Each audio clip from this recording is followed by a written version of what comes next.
Detroit, Toledo, and Ironton, number 16, is a preserved 440 steam locomotive that I decided to make a model of in HO scale.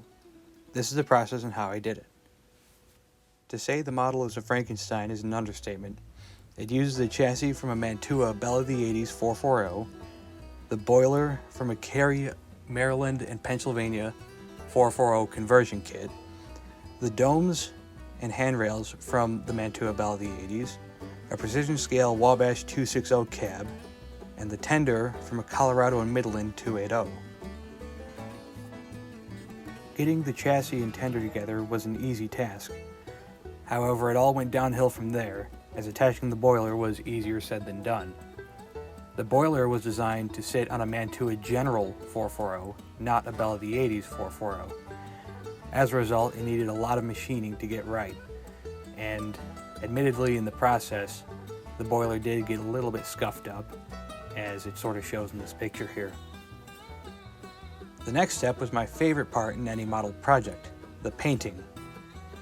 Number 16 has a Russian iron boiler. Now this is a challenge in itself, as Russian iron is extremely difficult to recreate.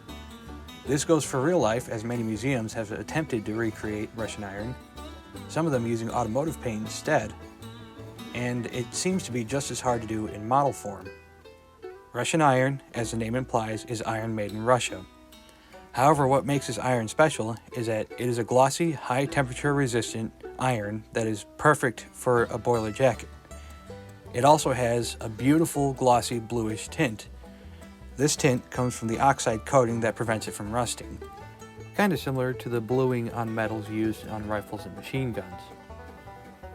To achieve this bluish metal color, I mixed Model Master Cobalt Blue with Gunmetal Gray, as well as some Model Air Russian Air Force Gray and Titanium Silver to get the shine.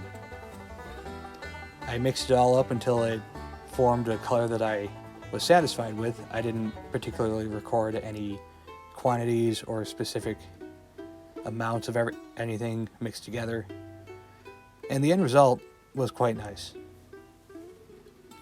The rest of the model was done in flat black acrylic paint, with the cab roof being dark red model color, as well as AK Interactive True Metal for all the metal colors, such as the brass handrails and injector stops. I do all my models with hand brush, and even though the outcome is a little bit chunky and sometimes you can see the brush strokes, in my opinion, it's what makes the model unique. It's something I can call my own, and frankly, it's just a lot of fun to do it.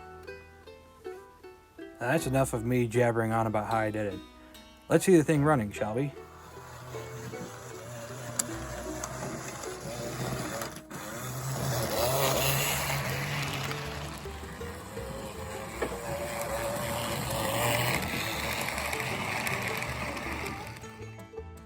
Clearly the 70-year-old drivetrain needs a little bit of running into, but considering its age and construction, this model is fairly well behaved for what it is.